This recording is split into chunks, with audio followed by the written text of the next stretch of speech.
What up, everybody? It's your boy Adrian back, and today is the first week of NFL season, week one. Everybody's been excited. All the fans across the world have been waiting for this moment for their teams to take the field. And yes, the Pittsburgh Steelers took the field today, and yes, they did not show. So this is more not a happy feeling, not in a great mood, not at all, slightly. Just very upset with the performance from this team today. The Pittsburgh Steelers in their home opener decided to get thrashed 30-7. The San Francisco 49ers, who came in and just punched the Steelers right in the mouth, and the Steelers never recovered, never kept their balance. Before the Steelers could even score, it was 20-0. The Steelers scored right before the second half was over, and it was 20-7 going to half. I thought they got some momentum. Kenny got a touchdown pass to Pat Freiermuth. I thought the Steelers were going to go into halftime and make some adjustments, but that did not happen, and they had some penalties go their ways, had some misfortunate things come on. But like I said, San Francisco punched them in the mouth, especially Brock Purdy in the passing game. Brandon Ayuk was dominating in this game. 8 catches, 129 yards, and 2 touchdowns. And oh, by the way, Levi Wallace decided that he wasn't going to show up today. Him or Patrick Peterson. Peterson played a little better, but Levi Wallace was getting straight cooked, man. Straight cooked today. The secondary did not play well at all. The middle of the field continued to be open. Guys were running across the middle of the field, getting wide open, making easy throws for Brock Purdy. Very easy. He 19 for 29 for 222 scores. It just didn't happen. I don't know what's going on. They got some pass rush. The only positive thing I can say about the defense was the fact that T.J. Watt was able to get 3 sacks, even had a forced strip sack, recovered it.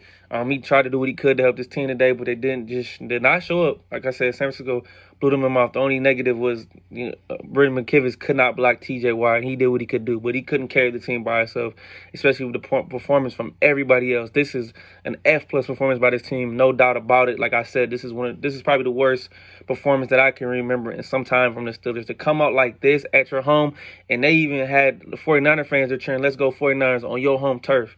Now you tell me that doesn't feel crazy to me that y'all let this happen, man. I'm just appalled. I'm ticked off, man. I just don't know how to describe it. Watching the game had me going through emotions, jumping up and down. Had to take a composure a little bit, but it was just disappointing to like I said, to come out in your home and decide, hey, I'm going to lose this game and not lose. It's not even going to be close. And this game was over within the first quarter. You could see it. Kenny couldn't step into his throws. He couldn't do anything. His first pick came. He was getting blitzed and he tried to throw it. Deontay slipped. He didn't have a chance to compete for the ball. And then Tre'Davious Ward picked it off. San Francisco ended up getting a field goal. Then I thought once Pittsburgh scored in the second quarter, right before the half, they'll come out, get a stop on defense. But what do you know? Handed off to Christian McCaffrey, gets in the hole. Levi Wallace misses the tackle, tries to tackle, doesn't wrap up. Christian McCaffrey goes 65 yards to the house, 27-7, and the Steelers never recovered from there. And the biggest thing, and I know we're expecting big things from Kenny Pickett, but he played horrible. At one point, he had five completions for 9 yards and an interception, and had a 21 quarterback rating. But once I knew this game was really bad was when I looked at the pass-to-run ratio. Kenny Pickett ended up throwing the ball 46 times, and the Steelers ran the ball a total of 10 times. Now, we know the kind of team they want to be. They want to throw the ball out. They don't want to have to throw the ball 46 times a game. That's how you know you're losing. So, with that being said, he wasn't able to drop, do play action, and get some guys involved in this game, man, and that hurt really bad. Najee 6 carries. Jaylen Warren 3 carries. You cannot do that. That is no recipe to lose games, man.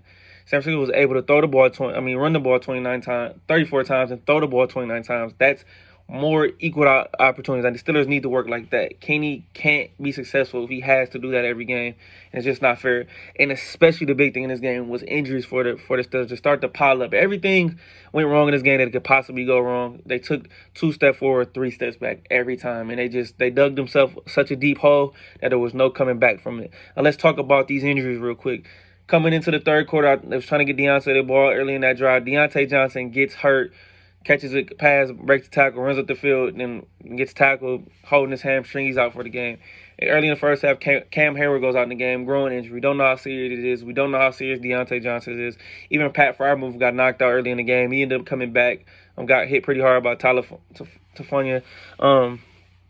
Then DeMarvin Leal hurts his elbow. I don't know the status of that yet. So everything is just piling up. Everything that went wrong could go wrong today. And I've seen a look of defeat in this team's eyes today. Is something I haven't seen in quite a long time. They have a lot of soul searching to do, to really figure out what they're going to do with this next week's coming up.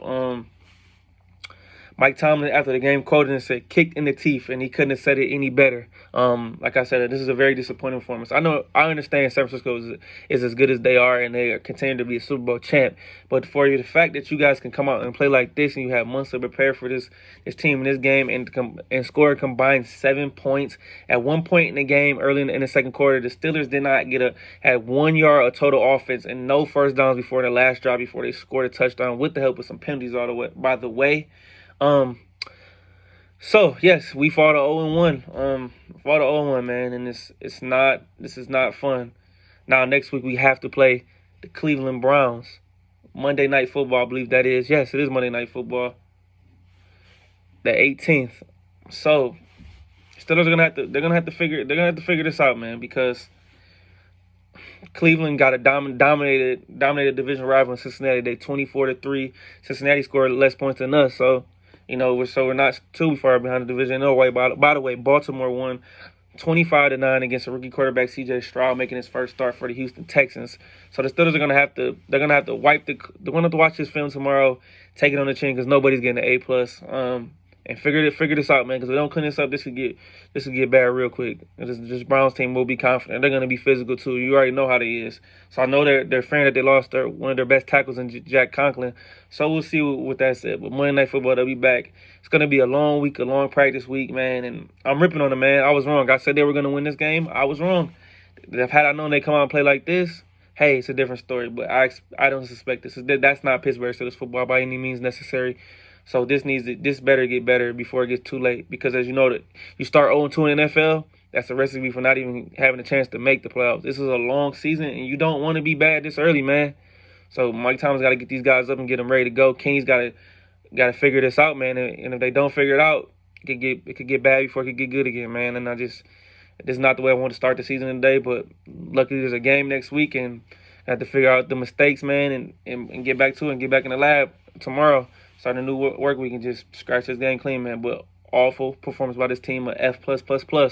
Got to get better, man. Got to get better. But still represent, but I just call it like I am. So any Steelers fans who's upset for calling the team out for the performance, and they got booed at home by their fans, which they deserve to with the performance, and everyone knows they have to play better. I know Kenny knows he has to play better. George Pickens didn't speak to the media after the game. He's got to play better. Deontay's going to be out. We need the offense to be in more cohesion, and they need to get Calvin Austin involved more, get Darnell Washington involved. Matt Canada has to figure it out, or his job will be gone by this season too as well. So figure it out. Injuries are part of the game, and I won't complain about it. It sucks, but like I said, back to the drawing board, man. All I can say was just an ass whooping. Nothing more than I can say. Shout out to the 49ers for doing what they were supposed to do. They came into Pittsburgh and they got the win. It's not a great day, but going to have to bounce back, man. Hey, everybody, enjoy your day. It's your boy Adrian, and I'm out.